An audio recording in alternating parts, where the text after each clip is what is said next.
Right. Shekhar Reddy గారు, సంస్కారవంతమైనటువంటి చదువులు చదివి సంస్కారవంతంగా ఎదిగి సంస్కారవంతమైన భాష మాట్లాడే సంస్కార శాఖ మంత్రి లోకేష్ గారు భాష విధానం నిజంగా చాలా ఆశ్చర్యం వేస్తుంది. స్టాన్ఫోర్డ్లో చదువుకొని వచ్చారు వారు. భాష చూడండి ఒక్కసారి. కోర్స్ ఎవరైనా సరే క్రెడిట్ చోరీ చేస్తున్నారా లేకపోతే వాళ్ళ కృషి ఉంటే అది చెప్పుకుంటారు. ఆయన మాట్లాడే మాటలు వినండి. ఆ రోజు భూసేకరణ చేసింది మనం, పనులు ప్రారంభించింది మనం, ఇప్పుడు వచ్చి ఆయన పీకినట్టు చెప్తున్నాడు. ఏకంగా జిఎంఆర్ వాళ్ళకి ఇచ్చిన భూముల్లో 500 ఎకరాలు ఈయన లాక్కుని వేరేళ్ళకి ఇవ్వాలని ప్రయత్నించాడు, వాళ్ళ సొంత వ్యక్తులకి ఇవ్వాలని ప్రయత్నించాడు. ఈరోజు తిరిగా భూములు ఇచ్చేదానికనే ఎయిర్పోర్ట్ పూర్తి. భోగాపురం గురించి కూడా మాట్లాడాలి. ఆ రోజు భూసేకరణ చేసింది మనం, పనులు ప్రారంభించింది మనం, ఇప్పుడు వచ్చి ఆయన పీకినట్టు చెప్తున్నాడు. ఏకంగా జిఎంఆర్ వాళ్ళకి ఇచ్చిన భూముల్లో 500 ఎకరాలు ఈయన లాక్కుని వేరేళ్ళకి ఇవ్వాలని ప్రయత్నించాడు, వాళ్ళ సొంత వ్యక్తులకి. స్టాన్ఫోర్డ్లో చదివారు. మరి ఈ సంస్కారం ఈ భాష అక్కడ నేర్పిస్తారని నేనైతే అనుకోను. ఏం చెప్తారు? నమస్తే అండి ఈశ్వర్ గారు, మీకు అలాగే బెల్లం చంద్రశేఖర్ గారికి అండ్ మన పురుషోత్తం రెడ్డి అన్న గారికి, సాక్షి టీవీ వీక్షకులందరికీ కూడా గుడ్ ఈవినింగ్ సార్. సో సంస్కారవంతమైన పీకుడు భాష స్టాన్ఫోర్డ్ లో నేర్పించారేమో సార్. ఒక మంత్రిని మర్చిపోయారు సార్. అక్కడ అవన్నీ ఉండవు సార్. అవన్నీ సార్ ఇంకోటి వీళ్ళందరినీ చూస్తామంటే ఈ మధ్య ఒకటి గుర్తొచ్చింది సార్. రాజశేఖర రెడ్డి గారు చెప్పినట్టుగా మునిశాపం చంద్రబాబు నాయుడు గారికి వెళ్ళేది సార్. ఫ్యామిలీ మొత్తానికి వచ్చినట్టుంది సార్ అది.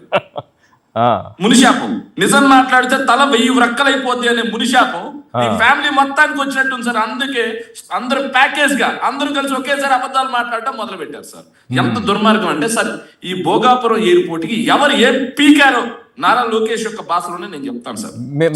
ఆ భాష మీకెందుకు అంటున్నా అంటే సార్, వాళ్ళు రాళ్ళు వేస్తే మేము బండరాళ్ళు వేస్తామని చెప్పడంలో భాగం సార్ ఇది. అంతేనా? వాళ్ళు పూలిస్తే మేము పుష్పగుచ్చాలు ఇస్తాం సార్. భాష సంస్కారవంతంగా మాట్లాడితే మేము అంతకుమించి సంస్కారవంతంగా మాట్లాడతామని చెప్పి చెప్పడంలో భాగం సార్ ఇది. సార్ చంద్రబాబు నాయుడు గారు మొట్టమొదటిగా 15,000 ఎకరాలు కావాలని ఒక టీజర్ వదిలేరు సార్. దాంతో రైతులు మొత్తం గగ్గోలు పెట్టారు. ఒక ఎయిర్పోర్ట్ కి 15,000 ఎకరాలు ఎందుకు కావాలి అని చెప్పి 2014 నుంచి 19 మధ్యలో సార్. తర్వాత రైతులందరూ ఆందోళన నేపథ్యంలో 5,000 ఎకరాలకి నోటిఫికేషన్ ఇచ్చారు సార్. నోటిఫికేషన్ ఇచ్చేటప్పుడు కూడా భూసేకరణ నిబంధనలు ఏమీ పాటించకుండా నోటిఫికేషన్ ఇవ్వడంతో రైతులు ఆందోళన చెందారు సార్. పరిహారం ఎకరాకి 12.5 లక్షలు అని చెప్పడంతో రైతులందరూ హైకోర్టులో, సుప్రీంకోర్టులో, ఎన్జిటిలో కేసులు వేసి కూర్చున్నారు సార్. కేసులు వేసి కూర్చున్న తర్వాత నిర్వాసితులు ఎవరైతే ఉన్నారో వాళ్ళు గోడు పట్టించుకున్న నాదుడే లేడు సార్ ఆ రోజు. దీంతో మొత్తం కేసులు పరమైపోయింది. సో ఎలాంటిది తేల్చకుండా ఎన్నికలకు ముందు హడావిడిగా 2019 ఫిబ్రవరిలో భోగాపురం ఎయిర్పోర్ట్ కి టెంకాయ కొట్టారు సార్ ఆయన. అంతకు మించి చంద్రబాబు నాయుడు గారు పీకింది ఏంటి నేను అడుగుతున్నాను సార్. నారా లోకేష్ ని అడుగుతున్నాను సార్, ఆయన పీకింది ఏంటి? ఆయన పీకింది ఏంట్రా అంటే ఇక్కడ ఒకసారి చూద్దాం సార్ మనం. Sir June 2018 sir, news leader Visakhapatnam పత్రిక సార్ ఇది. భోగాపురం ఎగిరిపోయింది, భోగాపురం ఎయిర్పోర్ట్ ఎగిరిపోయింది సార్. ఎట్ట ఎగిరిపోయిందిరా అంటే భోగాపురం ఎయిర్పోర్ట్ పేరు చెప్పి 886 కోట్ల రూపాయలు నాబార్డు నుంచి నిధులు తెచ్చుకున్నారు సార్ 2018లో. ఆ నిధులు ఏం చేశారు అంటే తాత్కాలిక అసెంబ్లీ, తాత్కాలిక సెక్రటేరియట్ నిర్మాణానికి తరలించేశారు. ఓహో, ద్రోహం కూడా చేశారు. క్రెడిట్ చోరీని ద్రోహం కూడా చేశారా? ఇది న్యూస్ లీడర్, ఆంధ్రజ్యోతి పత్రిక కాదు, ఇది ఈనాడు పత్రిక కాదు, సాక్షి పత్రిక కాదు, న్యూస్ లీడర్. 886 కోట్లు, 68 కోట్లు, 868 కోట్లు మీకు పంపించాను కూడా సార్. మీరు 868 కోట్ల రూపాయలు నాబార్డ్ నుంచి నిధులు తీసుకొచ్చి ఈ ఎయిర్పోర్ట్ అథారిటీ, భోగాపురం ఎయిర్పోర్ట్ అథారిటీకి 50 కోట్లు కేటాయించి మిగిలింది మొత్తం కూడా ఎక్కడికి పంపించారు అంటే తాత్కాలిక అసెంబ్లీ సెక్రటేరియట్కి పంపించారు సార్. ఆ 50 కోట్లు కూడా దేనికి ఖర్చు పెట్టారంటే నాబార్డ్ నుంచి తెచ్చుకున్నటువంటి అప్పు తిరిగి చెల్లించడానికి, వడ్డీ చెల్లించడం కోసం పెట్టుకున్నారు సార్. ఇంకా అంతకుమించి ఆయన పీకింది ఏంటి?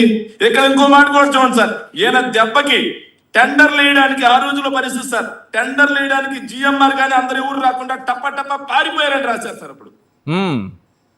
సో అంత దుర్మార్గంగా భోగాపురం ఎయిర్పోర్ట్ ని నాశనం చేసి భోగాపురం ఎయిర్పోర్ట్ పేరుతో తెచ్చినటువంటి డబ్బుల్ని కూడా అమరావతికి తరలించేసి భోగాపురం ఎయిర్పోర్ట్ కి పోటు పొడిచి ఈ రోజు క్రెడిట్ చోరీ చేస్తున్నటువంటి వీళ్ళని ఏమనాలి సార్? ఇక జగన్మోహన్ రెడ్డి గారు ఏం పీకారని నేను చెప్తాను సార్. జగన్మోహన్ రెడ్డి గారు తొలి 4 ఏళ్లలో కేసులు మొత్తం పరిష్కారం, భూసేకరణ మొత్తం పూర్తి. 2023 మే 3వ తారీఖున శంకుస్థాపన అన్ని అనుమతులతో. సో ఒక మాట చెబుతాను సార్, విమానాశ్రయానికి సంబంధించి, ఈ భూములకు సంబంధించి సుప్రీంకోర్టు, హైకోర్టు, ఎంజిటిలో ఉన్న కేసులు మొత్తం పరిష్కారం చేసి ఆ సమస్యని పీకేసింది ఎవరు అంటే జగన్మోహన్ రెడ్డి గారు సార్.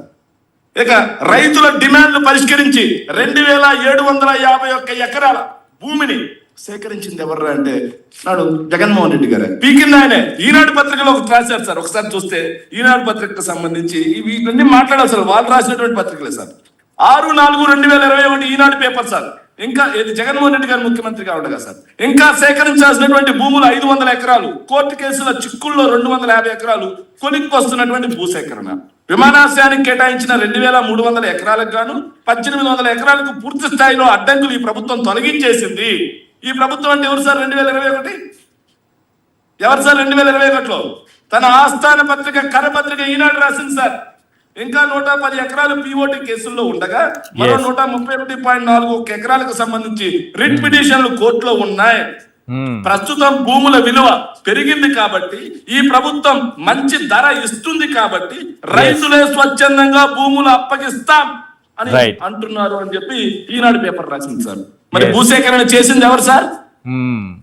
కేసులు తీసేసింది ఎవరు సార్? అనుమతులు సార్. ఎంత దుర్మార్గం అంటే ఈ పీకుడు భాష ఎంత, ఇంకా మేము మాట్లాడాలి సార్. మీకు ఇంకోటి కూడా పంపించాను సార్, సివిల్ ఏవియేషన్ కి సంబంధించి సెప్టెంబర్ 2022 సార్, మీకు కూడా పంపించాను సార్ డ్రాఫ్ట్. సెప్టెంబర్ 2022 స్క్రీన్ మీద కూడా చూపిస్తున్నాను సార్. ఏవియేషన్ కి సంబంధించినటువంటి అనుమతులు మొత్తం 26/9/2022 జగన్మోహన్ రెడ్డి గారి ప్రభుత్వమే సివిల్ ఏవియేషన్ నుంచి పర్మిషన్స్, నేషనల్ గ్రీన్ ట్రిబ్యునల్స్ నుంచి పర్మిషన్స్, పర్యావరణ అనుమతులు, అటవీ అనుమతులు మొత్తం జగన్మోహన్ రెడ్డి గారే తీసుకొచ్చారు. సో ఇన్ని చేసి కనెక్టింగ్ రోడ్స్ జగన్మోహన్ రెడ్డి గారు, నిర్వాసితులకు 80 కోట్ల రూపాయలు జగన్మోహన్ రెడ్డి గారు, కాలనీలు జగన్మోహన్ రెడ్డి గారు, 30 లక్షల వరకు ఎకరానికి పెంచి రైతులను ఒప్పించి భూసేకరణ చేసింది జగన్మోహన్ రెడ్డి గారు, టెండర్ పిలిచింది జగన్మోహన్ రెడ్డి గారు, టెంకాయ కొట్టింది జగన్మోహన్ రెడ్డి గారు. ఇక చంద్రబాబు లోకేష్ స్పీకింగ్ ఏంటి? రైట్ వాళ్ళ భాష వద్దులేండి, నేను అడుగుతున్నాను సార్. వాళ్ళు అడిగింది కాబట్టి ఇది సార్ భోగాపురం చరిత్ర ఎలా ఉంటే వాళ్ళకి నచ్చినట్టుగా సార్ భోగాపురంకి సంబంధించి వాళ్ళు ఏం చేయలేదు సార్. వెన్నుపోటే పొడిచారు సార్ భోగాపురంకి. రైట్, వాటిపైన క్లియర్ గా మాట్లాడుకుందాం. నితిన్ గడ్కరీ గారు, కేంద్ర మంత్రి గారు ఏం మాట్లాడారు, ఆ రోజు జగన్మోహన్ రెడ్డి గారు ఏం మాట్లాడారు, ఇవన్నీ కూడా స్క్రీన్ పైన క్లియర్ గా చూద్దాం. భోగాపురం ఎయిర్పోర్ట్ కి వెన్నుపోటు పొడవడం మొదటి దశ. రెండో దశలో క్రెడిట్ స్టోరీ ఏ రకంగా అనేది ఆ రోజు ఎన్టీ రామారావు గారి విషయానికి వస్తే ఈ రెండు అంశాలకు సంబంధించే మాట్లాడదాం. వెన్నుపోటు, క్రెడిట్ స్టోరీ. ఎన్టీ రామారావు గారికి వెన్నుపోటు, ఆయన తీసుకొచ్చినటువంటి పథకాలకు, కార్యక్రమాలను క్రెడిట్ స్టోరీ ఆ రోజే మొదలు పెట్టారు. ఇది నేను అంటుంది కాదు, రామారావు గారు నాడు మాట్లాడినటువంటి మాటలు ఒక్కసారి వినాలి అందరూ. ఎంతవరకు చూసినా రామారావు గారి మీద పగ సాధించాలి అనేటటువంటి కార్యక్రమమే కానీ ప్రజలకు మేలు చేయాలనేటువంటి ఉద్దేశం ఆయనకు లేదు.